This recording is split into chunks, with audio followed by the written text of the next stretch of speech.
What is up, everybody? This is the Grunge Bible Podcast. My name is Ethan Shalloway. I am joined by Chris Salona. This is episode 173 of the Grunge Bible Podcast. Another Monday, another pod. We did it, Chris. I cannot believe it. The streak continues, baby. The streak rolls on, and by the skin of our teeth, it rolls on. Yeah, we say it often. I'll be getting bored of it, but you know what? Oh, well. We're happy to be here. I think that it means a lot, Chris. It's one of those things that's just, it's deep-seated in us that this podcast does mean something, but it's like when you act like you don't care about something, but deep down you really do. That's how this podcast is. Yeah. It's like the high school sophomore who like plays sports, and it's like, oh, they tell everybody that it's not that big of a deal, but it is a big deal. And this podcast is a big deal. Or when you're in high school and you have a girlfriend and you're getting made fun of it and you try to act cool like you don't really like her, but deep down, you really care and just putting on a front so you can look cool. Mm-hmm. Something like that. I don't know. Yeah. But we're pumped up. This week is another episode. And like I said, we're in the heat of summer, man. It's been hot. It's been hot, I feel like, everywhere in the US. I'm assuming it's hot everywhere in the world, right? It's pretty hot here in Canada. Yeah. Yeah, so it's been steaming out here, and like I've been saying, also, man, we're in the dog days of summer, man. I saw a meme earlier today. It's like, man, summer really lost its cool. When you were little and it was summer, like you didn't realize how hot it was because you were playing, jumping in the pool. Now it's just freaking hot, and you have to go to work. It didn't matter either. You just have to go to work in the hot. It's miserable. Exactly. At least when you were a kid, you were hot doing fun things. Now you're just hot. Yeah, you're just like uncomfortable. You're like, damn, like is summer losing its zest? It's certainly something's happening to it as we get older. I understand. There's less of it to go around. Older people definitely love the fall. Yeah, I don't like the fall either. So I think we've ranked them before, but is fall number 4 for you? I think fall's number 3, winter's number 4. Yeah, I'm summer, spring, fall, winter, I would say. So summer's still your number 1. Yeah, it's still my number 1. It has to be. Yeah. I mean, what else? Spring's getting closer as the days go on, as the years go on. I do like spring. But for me, like summer, like I swear to God, like by the time it gets here, I just feel like it's over. And I hate the end of summer. Mid-July right now. Yeah, and I think something for us too, like our birthdays are like right after summer ends, and I just always feel really old, like I'm getting older, and that like I'm, losing, the connection to some of the stuff, from your youth that you did during the summertime, and gets you just have so much farther less away. Free time now. And it's hard. Yeah. I mean, it's July. It's coming out July 15th. I mean, that's pretty much the halfway point, I would say, of summer. And it's don't blink. It's going fast. Yeah, it really is. So today we are going to be talking about a few things. It's going to be a lot of like history talk. There's just a few anniversaries this week that we get to. Yeah, we got This Day in Music. We got our normal songs of the week. And then a little bit of tips that I was thinking about how to enjoy music better. I was trying to think of some topic we could talk about, and we'll see how it lands. We'll see if I can land this plane. I'm feeling like I'm in flight. I had a bender, and I'm trying to the pilots are unconscious, and Ethan's at the helm here. And this show, it kind of, like the way we've been feeling towards it kind of mirrors just like the traffic that we feel towards enjoying summer and being present for it. And we've been doing the show for a long time, and I feel like we say it every summer, but like this summer has been really, really, really busy, and we've been struggling a little bit, I would say, to figure out what to discuss and to have the zest to explore things and maybe do ambitious things with the show. We want to take a break, but we just don't know how, and I don't think we're capable of it. So sometimes you get episodes like this where it's a little hodgepodge and it's a little bit harder to land the plane, but that's part of keeping the streak alive, and it's part of the show, the ups and the downs, the good and the bad. And sometimes we might not necessarily have the best ideas, and certainly when it's challenging to find a time to record, as it has been the last like 3 or 4 weeks. Yeah, exactly. I think that we care about the streak maybe a little bit too much. Like basically every not every podcaster, but a lot of people are like, hey, I'll catch up in a couple weeks, and totally fine. But for some reason we get this streak alive that we're not going to break just yet. I don't know how long it's going to go. I don't know about you, Ethan, but it's become a pride thing. And like, we can be very prideful people. Like, I'll be scrolling social media and I'll see people that say like, oh, our podcast is on hiatus for a little bit. We'll have more information soon. And I just look at that. I'm like, another one who couldn't cut it. Yeah, We're still here. Exactly. It's one of those things, like, I think deep down, like we off camera, we're like, we should take a break. Well, yeah, we should take a break. All right, when are we recording? Let's record it. And then we just go back to it. It's like a circle. And I think there's if we were to take a break, it would be really hard to start back up. So sometimes you just got to keep the routine going. It's like working out. Yeah. So before we get to the episode, we don't want to talk too much. I want to thank all of our patrons at every level. And the list has grown, then shortened, then grown. And we need people to jump on board. So we have a $2, $5, and a $10. And really, that'll help us a lot to be creative, right? To continue doing this. We need to get some sort of, how do I say? Yeah. External motivation. Yeah, basically. Same thing. Yeah, we've got a lot of intrinsic motivation. We've got a lot of discipline. But I'll tell you, sometimes that cash coming in is important too. As my ex-wife said, we got to throw money at the problem, and we try. Absolutely. We got to throw money at the problem. Another sport, see if this is the one that'll stick. Yeah. So if you're out there and you're one of our, do you want to read the list, Chris?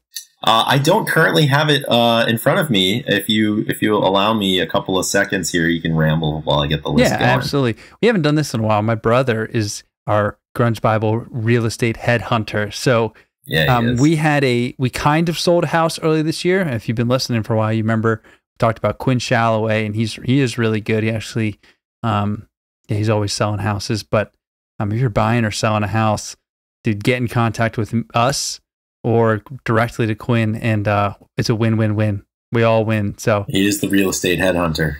Yeah, he's a headhunter. So, yeah, Chris, do you have the list on hand? Oh, I've got the list on hand. Yeah, let's go. Let's rip it. Yeah, we're gonna rip it here. So these are our top tier supporters, $10 per month, that are keeping us moving along even when it's hard. And the names of the top tier, as it stands currently on July 12th, 2024, are Black Hole Sean, Kara K, Corden Stewart, Debo, Doug Endy, Down in a Hole, Flat Out Fucked, Eddie Vedder Got Me Through My Second Divorce, Apona, Fuck Soup, Gochu John, Granny Grunge, Jade Mercado, Jamie Lynn, Carleen Salona, Keith White, King Buzzo, Stole My Hair, Millie, Nikki Six, Russell, Seattle 4 Fanboy from New Jersey, Sherry Matthews, and What the Fuck is Up Denny's. So thank you to each and every one of you for sticking around and rolling. 29 seconds and 29.63 seconds. Not my best effort. I took a little bit of time there. I got out of the blocks slow. It's okay though. I know what you're doing. You're trying to enunciate. Make sure you say everybody's name correctly. 29. I haven't had any hiccups or snafus lately with the list. So no, definitely not. So maybe I was a little quick to get you under 30 seconds, but that's what you do when you're timing your friends. So yeah, we're helping each other out. We're keeping tabs with everybody. So does the existential rambling at the beginning count as our check-in? I would suppose. As far as like just our daily check-in and stuff, yeah, it pretty much does. But we can talk. Yeah. We can do some more. Yeah, we'll chat a little bit because you're back home, and I'm about to be on the move here. So yeah, we'll give a quick life update. I got home 3 days ago. I took a 2-day road trip, drove up to Lexington, saw some friends in Nashville, then in Lexington, had some beers with my old athletic director. Very interesting. Really good. The athletic director? Yeah. Like the head honcho. Mitch Barnhart. Now, Mitch Barnhart's the number one. Then there's like a tier underneath the main like the senior director. Associate ADs, like associate ADs, and they're in charge of they're in charge of certain. So the track athletic director, the one who's in charge of track, who I went to Ethiopia with when I first got there. So that's right. Yeah, Jason. And it was really cool to talk to him. And I've been like I text him, and so yeah, I went on a mission trip with him to Ethiopia. So like we became close there, and I've been texting him throughout the years. If I go through, he's always super busy, but like he usually responds and he's cool. And so it was nice, and like it was cool to hear because it's been a while since we've seen each other and talked more, and so it was good. He had some nice kind words to say, and I'm in the middle of my life journey, and I think that when you get into college athletics, teaching, any type of stuff where you're working with young people. I mean, really anybody, and you see them after a long period of time, and you get to see how stuff is playing out. And you had a role in it. You know, there's a lot of gratitude and, you know, understanding, and on both sides. So it was pretty cool when we got to talk about other people that got engaged, and, you know, it was nice. And then I got home.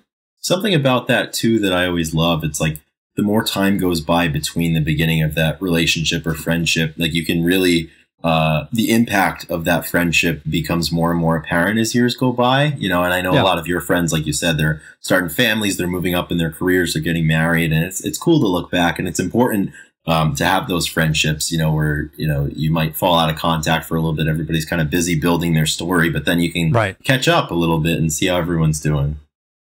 Right. I mean, my friends, there's a lot of friends I don't get to talk to all.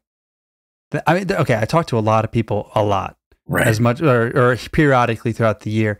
But there's people that I only get to talk to periodically throughout the year.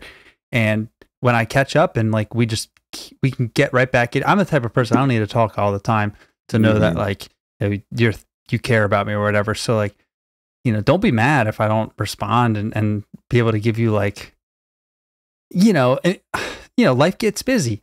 So I don't know. Sometimes, you know, like when we get back together, you know, let's not talk about the times we didn't have time. Let's just enjoy the time we have right now, type of thing. You know, let's not make it a formal thing. Yeah, that's just me. So yeah, I got back, and it's been great, man. It's been so good. It makes me want to move home. I'm not gonna lie. Mm-hmm. Totally. I don't know what to do with that information. Maybe I'm just emotional. I need to write a emo punk song. Emotional baby boy, emotional man. I visited home last week. No, I mean it's been really solid. I got a last competition of the year. I'll be here for a week, and I'll head back, and you know the summer's just going to continue. So I'm doing really well. It feels good to be back. That's awesome. With like a little bit less pressure from my athletics. I'm able to breathe a little bit easier, even though there's unknowns of sorts. But yeah, how are you? You've been under a lot of pressure for the last 9-10 months, I would say, and especially with the surgery too. And then, you know, the pressure was really heightened, I would say, for May and June, and you know, with the trials and everything. So it's kind of coming down a little bit. You might be able to breathe a little bit easier. So it's all seasons, that's for sure. But to answer your question, I'm good. I am wrapping up 2 lovely weeks here in southwestern Ontario.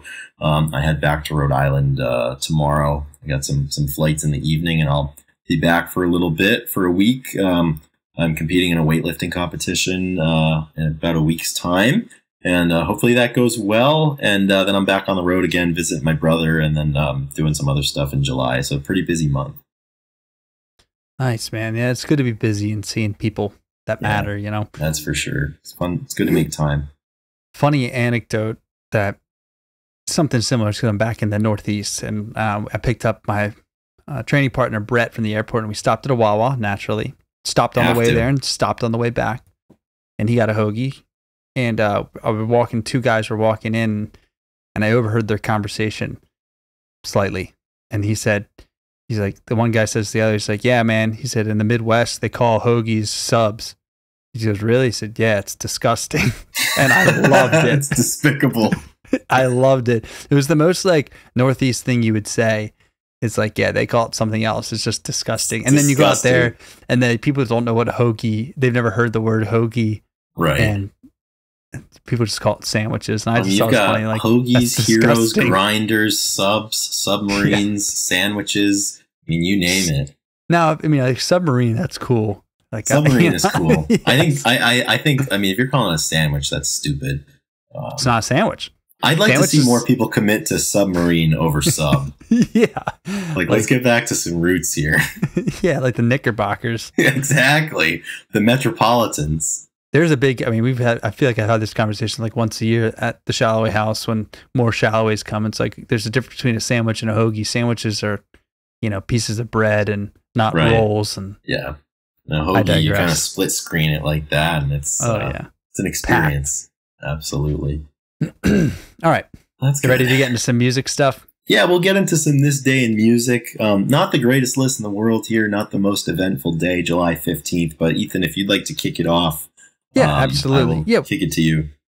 yeah, I was looking at some stuff, and basically, I don't know who made these lists that we're looking at, but it's like people getting arrested, and that's like a big day in music. Ex-wives and ex-husbands, and alimony, just people making money. Support. Yeah, there's just some people like almost dying. Like concerts couldn't go on because someone's car caught on fire. You're like, where do we draw the line? Like, what is important for this? So sometimes those are funny stories to put in, but other times it's like, all right, like I'm not gonna spend 30 seconds talking about how the Beatles like got stopped at got a traffic ticket on their way to their concert. I'm sure there's a podcast out there that does that. Yeah, if it was like current, and we could be like, Jerry Cantrell, like he had COVID, but he still performed the show, then maybe we'll talk about it. Or like, hey, like somebody threw a hoagie at Eddie Vedder on stage or something. I mean, that'd be hard hitting news. So let's go back to 1956 though, and we have a dual birthday with Joe Satriani and Ian Curtis of Joy Division, and love a good double birthday out there. Yeah, we're a fan. What do you know about Satch, Chris? Do you listen to much of him, the guitar player? No. Yeah, dude. Some people say he's the best ever. Really? Yeah, people swear by it. People love it. Actually, Doug Endy is a big Satch fan. Really? Yeah, and so I know a little bit. I've listened to him. He's extremely talented and groovy and bluesy, and yeah, he's kind of got that aura. Like he's just a hired gun. I mean, in his he's just a guitar player. That's like what he, Mm-hmm. What do you know? Much. Are you a Joy Division guy at all? I'm not a huge Joy Division person. I probably should check them out more, shouldn't I? You might have to check them out. I'll tell you, I don't really like Joy Division that much, or New Order or anything, but I do like a lot of the bands that that were inspired by them. So, like for example, not really a big Joy Division person, but I know Galaxy 500 was heavily influenced by them, and I love them. But also wild, Ian Curtis, he was only 23 when he died. I mean, and I feel like Joy Division is one of those that something about the last like 5 or 6 years, at least on the internet and different circles, like I feel like their influence is at the very worst staying where it was, but I feel like in some instances it's kind of even growing here. I mean, he died in 1980, so quite a while ago. Yeah. Interesting, these bands, and there's kind of a few of them that, and I kind of envision myself, and it could be maybe in the music world, we could be the same, where we don't have the commercial success that everybody thinks about, but down the road, our influence and our impact in the field was so immense that people still bring up the name, and people need to go back and check it out, check out what this guy was about. So that is, that's really interesting. I do hear their name thrown around a lot when, you hear people just, referencing who inspired them. Yeah, right on. We've got one other birthday for July 15th, and this is in 1966. Jason Bonham was born, who was the son of Zeppelin's drummer John Bonham. And Jason's gone on to be a very talented drummer in his own right. As a session drummer, playing with a lot of different people over the years. And most notably, Led Zeppelin had the one-off return in 2007 at the O2 Arena in London, where it was the 3 surviving members and Jason taking his dad's spot. And at the time, there was a lot of speculation as to whether or not they were going to announce a full-scale reunion tour. In the time since 2007, there have been a lot of figures floated as to like what people were willing to pay the band to get back together. And the account is that everybody was on board except Robert Plant, and he chose not to do it. And he had a quote, something to the effect of, they were asking him why he didn't. He's like, it's simple. He's like, I'm not bored right now. And kind of like interesting, like kind of dismissive, I think, of the legacy of Zeppelin, but also kind of cool. Like he still, like, so I guess, had the passion for what he was presently working on, and he didn't want to turn the page back. But you imagine turning down what probably would have been the biggest payday in music reunion history, until Elton because John he wasn't took bored. The farewell tour. Yeah, until Elton John's 15-year-long Goodbye Yellow Brick Road tour. That's fascinating, actually. That he turned it down, said, "I'm not bored yet," and it's a man of principle. Yeah, when it would be such an easy like extension, because I was thinking, I mean, you know, the son of John is the only person that I feel like you'd allow people to come in. It's very There's a reason why the band asked him to play at that show in 07. Everybody's going to be really accepting of that and roll with it, and quite the opportunity. I mean, it's like Taylor's kid. Everybody wanted him to be the drummer. You know, he's like 15, so he needs a little bit of time, but not out of the question that the other thing about that 07 show, it's out there on YouTube, and I've watched it a few times. Like, they were crushing it.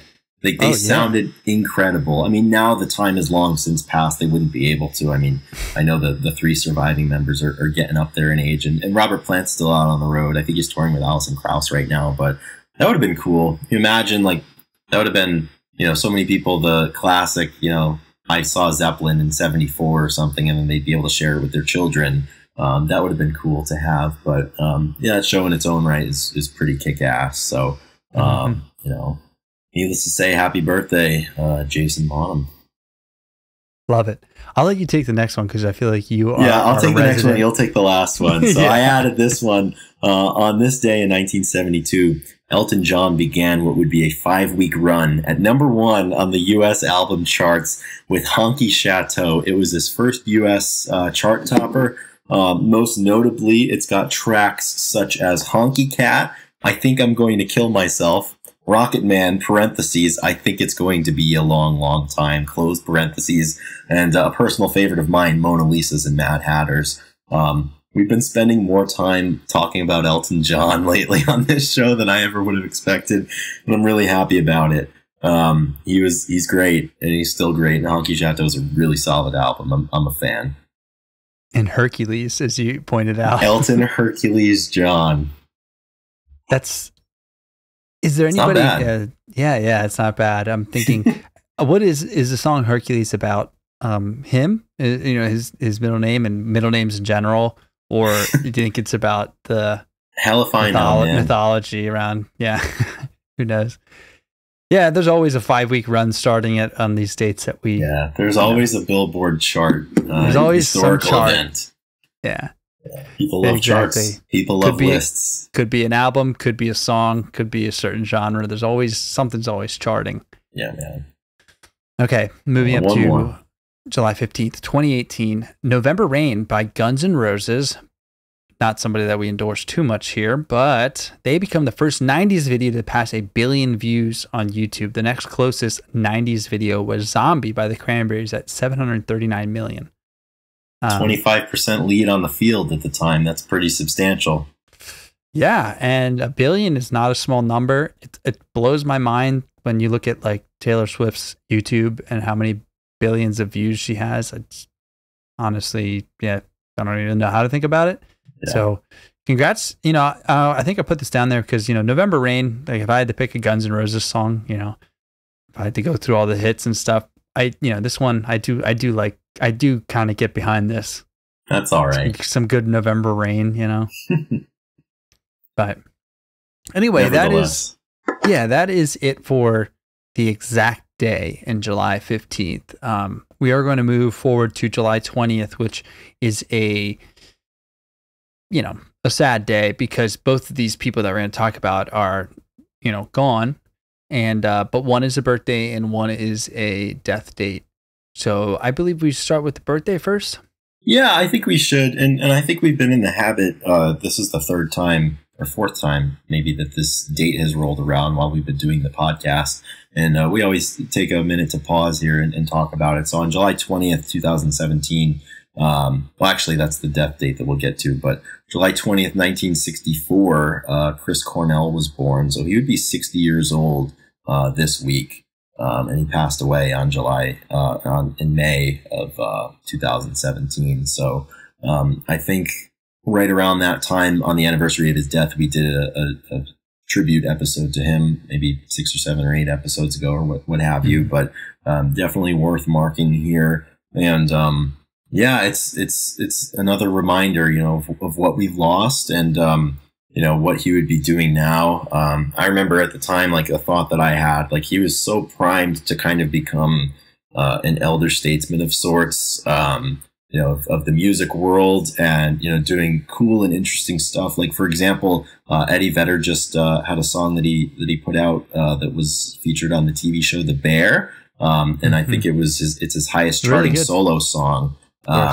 So things like that, different projects like that, and also Chris Cornell, up until his death, the last several years of his life, started to become quite the humanitarian and involved in different causes that were close to him. And you have to imagine that, in the time that's passed since his death in 2017, that he would have continued to do that. Happy birthday to Chris, and we miss him. And I know, we've talked at length about what he means to us, and our stories about, his music and where we were when we heard the news. And that's the one for me. I think everybody's got the celebrity. It's like everybody remembers like where they were when Elvis died and who told them. And I remember exactly where I was. I've told the story a bunch of times where I was when I heard the news about Chris. Yeah, I think that you said in the beginning that we have a few different episodes. So maybe go back and you can listen to various episodes. We'll have his name at the front of it. So episode 165 was the one that we did most recently about Chris Cornell.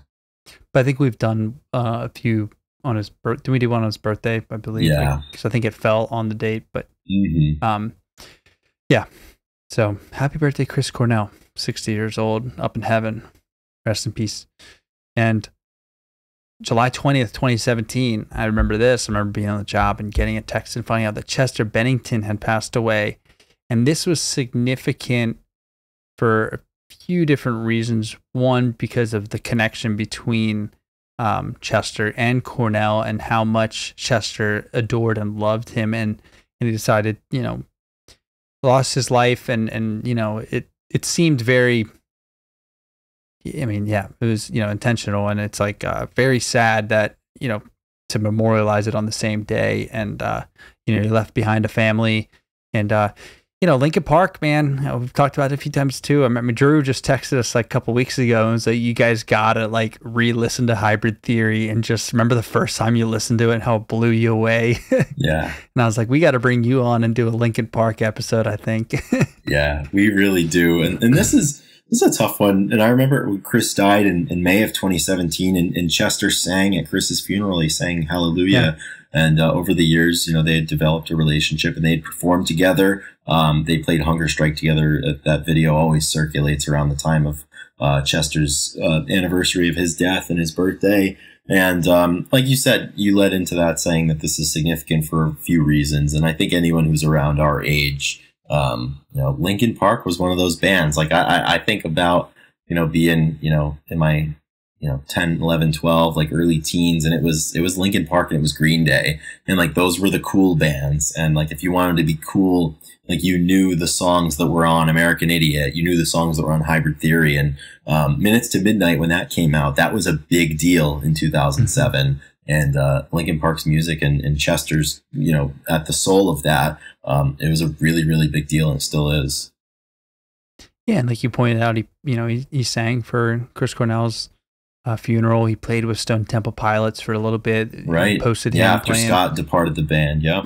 So he was involved in the scene, and he was, a front man, a very unique soul, and he wore his heart on his sleeve. He was always giving it his all in concerts. And yeah, me and Drew and a few of the guys spent a lot of time watching live Linkin Park stuff, and they were, they did a lot of, hard rock with, technology, tech involved, and rap, and they were all mixed up into the Hybrid Theory, you know what I mean? Like it's a hybrid, and it's just like awesome, really cool stuff, and it always landed with them. And the thing about them too, like a lot of those like rock hip hop fusion projects that were very popular, obviously in the late 90s and early 2000s, I think Linkin Park, the stuff that they did is aged probably just as good, if not better, than any other project that kind of had similar elements to that. And, once again, in the same way that we were talking about Ian Curtis when he was 23 when he died, Chester Bennington was only 41 years old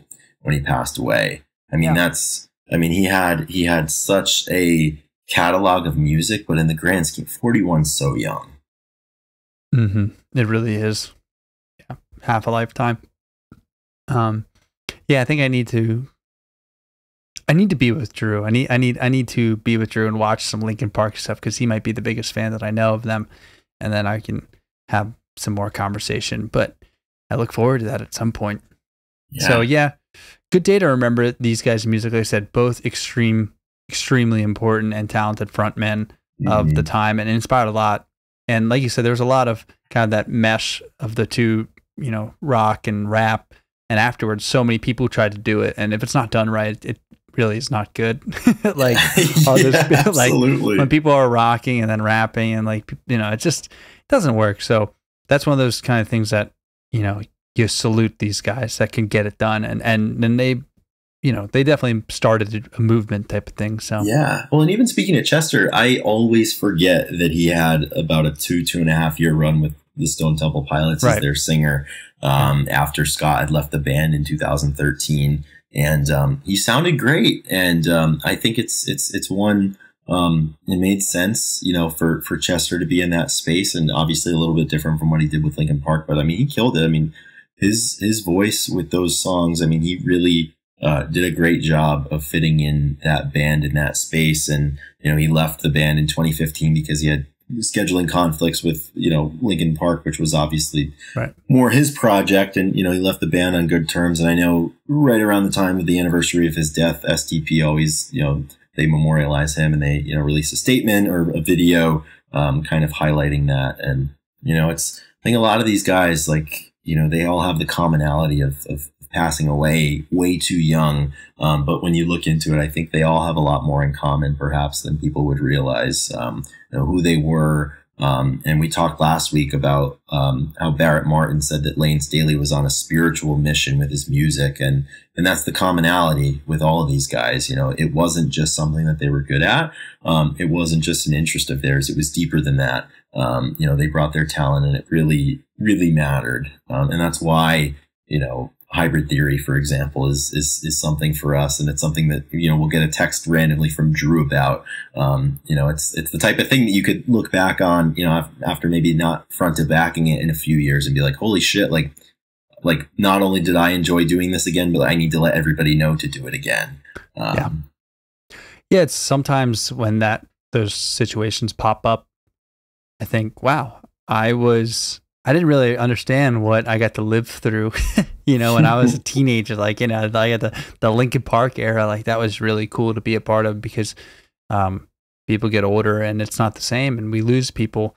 And so, yeah, I'm glad that, you know, we're Linkin Park kids at the end of the day. Like, yeah. You know, well, we were there when it happened. Well, that's the thing. Like, so much of this show is talking about stuff that we weren't there for, and we'll talk to people and they will tell us that you had to be there. And once again, similarly to what we talked about at the beginning with you seeing your old associate athletic director, as time goes by, like, it becomes more solidified, like the impact stuff like that has, friendships or important albums and stuff. And like, it's definitely one of those bands that you had to be there for, and we were there for it.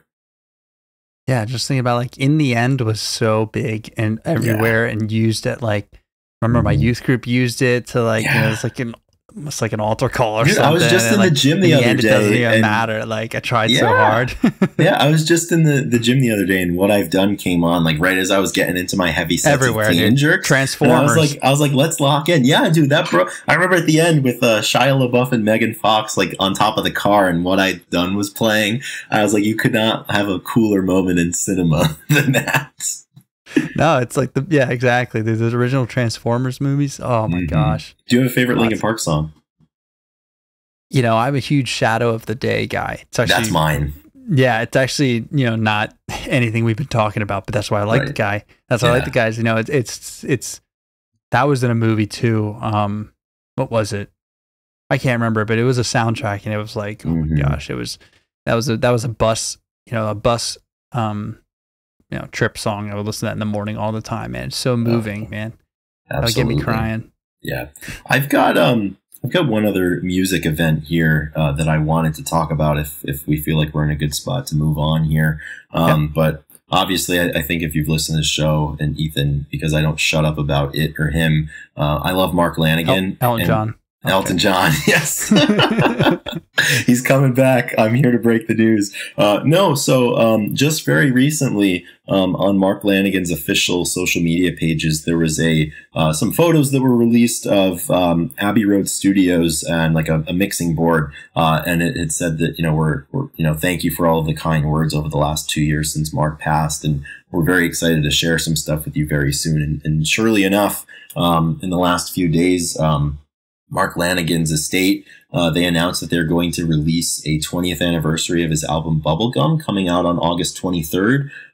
It's going to be the original Bubblegum record, the sister EP, Here Comes That Weird Chill, and they're all going to be remastered. In addition to that, there's going to be some demos that were produced by Troy Van Leeuwen, most notably of Queens of the Stone Age, who Mark knew and played with at the time. And it's just something that I'm really, really excited about, and I think any Lanegan fan is going to be excited about this. There's also going to be some unreleased material, I think, that's going to be on it too. So one of those moments here where, when you hear something from the first time from somebody who's no longer with us, it's like they come back to share it with us. So it's coming out on the 23rd.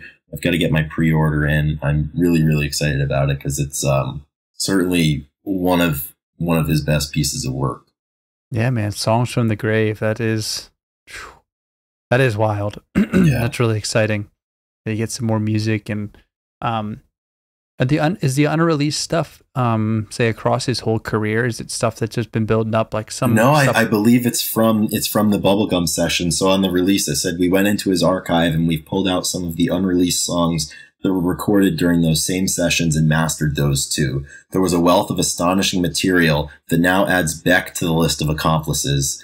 And reading through Mark's notes, we saw that all of these were included in the final running order at one point or another before the final track list was called. So, obviously they had Mark's endorsement at the time, and for one reason or another, they didn't make either Bubblegum or Here Comes That Weird Chill. So they've been remastered, and it certainly sounds like a project with a lot of intent behind it and a lot of people that Mark cared about and that cared about him. So this seems like a very thoughtful and intentional revisiting of some of his best work for sure. That's awesome. I wonder if we're gonna have any unreleased stuff when we pass, if we can have Drew remaster it for us and put it out. Yeah, we've got the original Grunge Bible pilot episode. It's on this computer, so if something ever happens to me, you got to track down this MacBook and put it out there. We'll release it to the world, Chris. Yeah. We'll make Do you think like the Grunge Bible estate will have a press release? It's like, we're pleased to announce. That's in our will. Yeah, that's amazing. Yeah, I'll have to write that down. Yeah, write that down. Mark that down. Okay. Mark that down. Yeah. Awesome. Yeah, so that's this day in music, this week in music. That's our little reflection time. So the last little bit, we'll do one more thing before the songs of the week. But I was kind of thinking about some ideas and to talk about. And one of the things is, how do you kind of gain appreciation for music and both listening and just being able to maybe talk about it. Maybe you're out there and you're just like, I don't seem to listen to very much, or I find myself listening to the same things. So here's an attempt to offer you some tips on how to appreciate a little bit more and maybe just expand your love for music. And the first thing, there's two things that go without saying. One will be try to play a musical instrument, right? That's not easy. It is tough. It is frustrating. But when you start doing that, you find yourself, looking and trying a little. If you get past like the initial learning spot and being able to get some fundamentals, you're going to be able to kind of move through genres a little quicker and learn, because some genres are easier than others, right? So if you're a big metal fan, you can't start with metal. I guess you can, but you're probably going to start. Maybe you're going to learn how to play Blackbird, and so that's one thing that, like, obviously, I encourage everybody to try to play music, a little bit of music, and also like live shows. Like that's going to be another one that really easy to kind of like. Just pick the venue that's closest to you and just start going to shit. And I think you'll find an appreciation in the stuff, the people that comes and the kind of like the work that goes into it. But then, kind of building off of that, collecting, right? And not necessarily like hoarding, but like buying a few vinyls, collecting vinyls. I think that is always nice. Now that I started doing it a little bit more since the CD, there was a big gap between like CDs. But even so, I come home and I see all these CDs that my dad has, and I'm like looking through. I'm like, oh, we got this. This is cool. Yeah. But collecting like vinyl T-shirts and like specific, if there's specific dates and tours on it, every time I go through my closet and I see some shirts, I'm like reminded of an artist. I'm reminded of a time, and you instantly start thinking about it a little bit more. So I think those like mementos prompts conversations and allows you to kind of, that's how appreciation grows, right? When it's on your mind a little bit more. And I think you'd be able to attest, like when someone comes over and goes, nice vinyl collection, and you go, oh yeah, and you put or one somebody on comes over and like they pretty soon after arriving, they notice it and they want to look through it, and then you start sharing stories about how you got certain things, because we've all got whether merch or CDs or records that somebody gifted to us, or that we bought at a specific show that was important to us, and it is cool if you're able to acquire some tangible piece of something that matters to you. Or like T-shirts. I mean, like T-shirts. You wear a T-shirt that has maybe a specific tour on it. Yeah, there you go. Yeah, you were at the Taylor Hawkins show. How was that? You were at this very specific show time, and sometimes you get a lot of clout if you've been going for a while, and you're like, oh my gosh, I haven't seen that shirt in a while. Or if you're just in public, I try to compliment me too. Cool bands. Like if this is a cool deep cut shirt, or if it's just like, yeah, cool shirt, you're just like, yo, that's really sick. I didn't know. Because it was a choice for them to buy it, and it was a choice for them to wear it that day. And it's just fun, it's validating. It's like, hey, like we're doing this for a reason. Right. Okay, number 2. So this one is maybe considered basic, but also it seems important. So when you are going throughout your day, don't just listen to kind of like, I guess metal in the morning. See, metal's an easy one. Like, save that for when you really need to get amped, and kind of match your mood with the genre that you listen to. And I think like country's a good example. Like I don't like country, but if I'm outside by the pool and someone puts on country and I'm drinking some lemonade or you're open to it, or I'm fishing, all of a sudden country ain't so bad. And all of a sudden my appreciation grows for these people. And I'm like, I can see, but if you try to put some country on while I'm lifting, I'll be like, this is why I don't like country. Like what the hell are we doing here? Yeah. So it turns you off. I think it really can, it's really hard to find a good time to show some death metal to somebody, but there's a time and place where death metal should be shown. So I think like, I always try to match like what I'm doing. And sometimes I'll put on some jam music and it's not matching. I was like, I cannot do this right now. And I turn it right off. But like, I know you're a big mood guy, big soundtrack guy to your life, right? Do you find yourself doing this? Yeah, absolutely. And I think something that I can add to it is like, try not to be so principled about what you like and what you don't like, because like you said, for example, it's like, you don't like country, but sometimes it fits, and you spread your horizons that way, spending time with stuff that you might not, and you just kind of got to go where your daily events are telling you to go. But yeah, I always try to match it. And for me, like if it's not matching the mood, it's, I don't want it. You got to find something else. Yeah. I've tried to not express my dislike for music if someone puts it on and stuff. But if it doesn't match, maybe I'll be like, I'll offer up my support. Be like, can I play a song? Yeah. And the last tip for kind of expanding your love for music is there's a lot of really good music documentaries, short docs, hour long, whatever. You might even find yourself watching Dirt, which is a Motley Crue doc, and kind of finding Motley Crue cool. And that doesn't happen very often. Right. Maybe that's because of drugs, sex, and rock and roll. But I don't know. I found that like when movies, when I was trying to, one thing is like if you watch a documentary on the Foo Fighters, there's probably going to be a lot of talk about Nirvana. There's going to be a lot of talk about the surrounding bands during that time. Influences. Dave Grohl's going to talk about the Melvins and the drumming. He's going to talk about, all the soul that he listened to growing up. So, you go there for one thing, but you get a lot of other stuff all the time. And if you watch a punk rock documentary, I guarantee they're going to go into the history of it, because that's a lot. You're going to learn about the Germs. Pat Smear was in the Germs. Pat Smear was in the Germ, right? Exactly. And all of a sudden you have that forever, And I think that, and then, you get deep dives into people, but, usually those documentaries can really get you locked in. And Like I said, this is just how to appreciate the craft and what people went.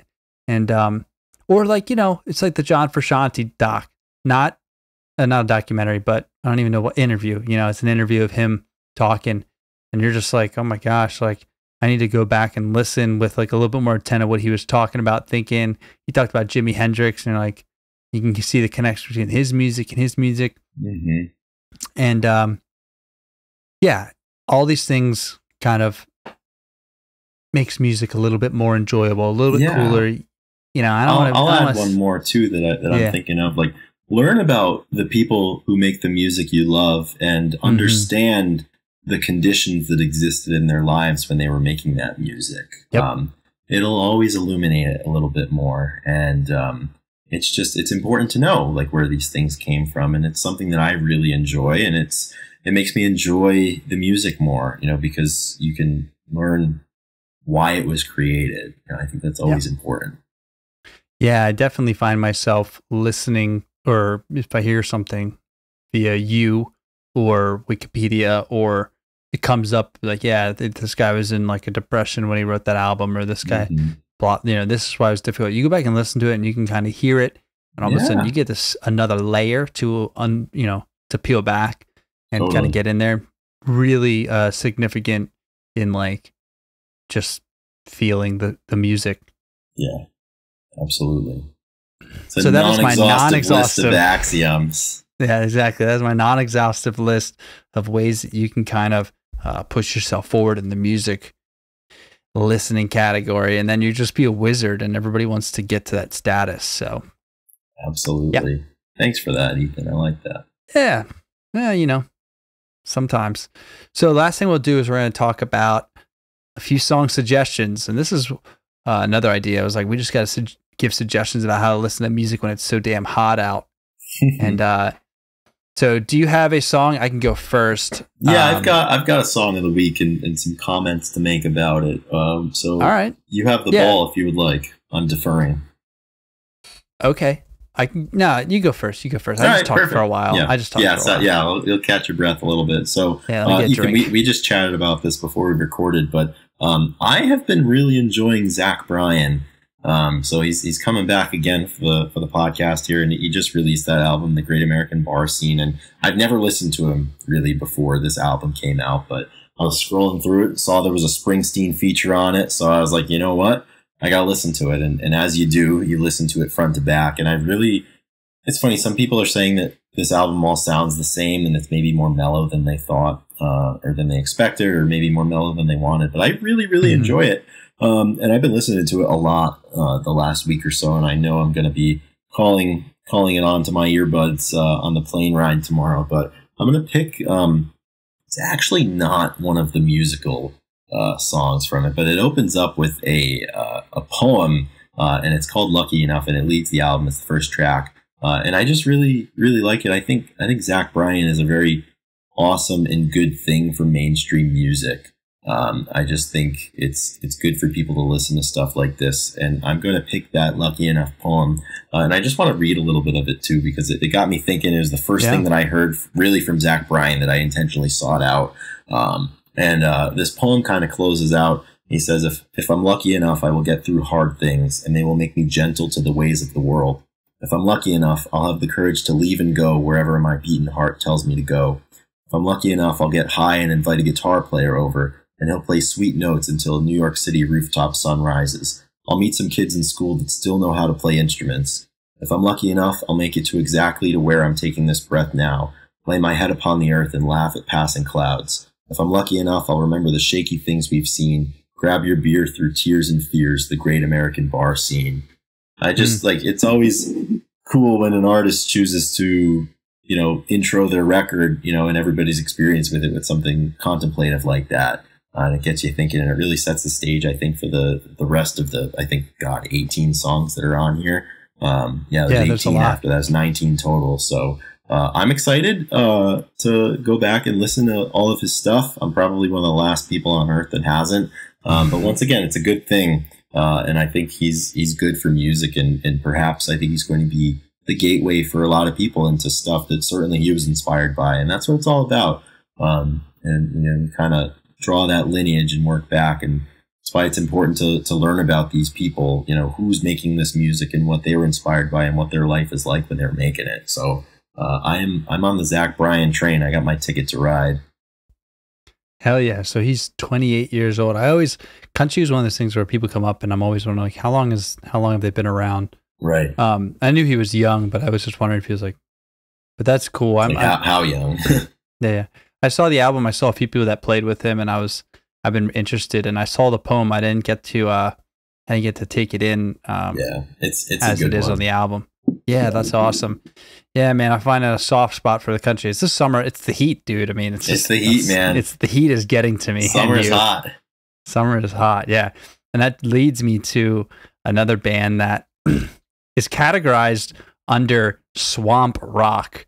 The swamp boogies, swamp rock and southern rock. And the song that I found and listened to is "All That You Dream" by Little Feat with Linda Ronstadt.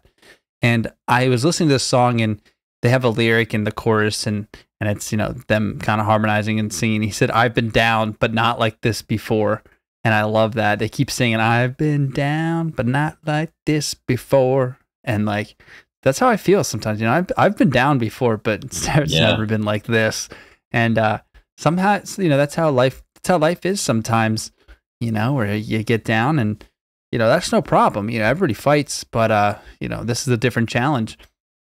Anyway, it's really solid. And I started looking them up, and I saw Swamp Rock was attached to them. I thought that was awesome. They're a band from 1969 out of LA. Played for 10 years, then they lost a member, then they came back, and they've been playing for since 87. And it's just one of those. It's got that southern rock 90s or 60s, like Doobie Brothers or something, and really, really fun. Some of the members were from Frank played with Frank Zappa, and they're kind of all over the place musically, and they're really, really fun to listen to. And I don't think I've known of them, but I don't think I've really listened to them much until now. So I'm getting into it. Yeah, absolutely. Nice. I was reading all the facts on Wikipedia, but I don't want your research. I didn't want people to just call us out for maybe reading too much of the, you know, the lore. We've been called out for that before, bands. So it wouldn't the be the lore first time. Behind these bands. Yeah, exactly. So I'll let you guys go out and check them out. But interesting story, like every band out there has. So just take it upon yourself to, you know, take our tips and go read about them. Absolutely. Read about Zach Bryan, read about Little Feat. The one thing, so it is FEAT, and it was an ode to the Beatles. Little Feat, like the I'm beat. out. Yeah. So other than that. So awesome. So there's the songs of the week, and that is it. I think it's time to close up shop. We can finally turn the lights off, Chris. Yeah, it's time to close up shop. We're rolling about 53 minutes here. So once again, our 20-minute check-in went about 30 minutes past due, but that's all right. You know what that means, Chris? We still got that 20-minute episode that we can throw out there for people. We do. We're just holding on to it when we're in a bind.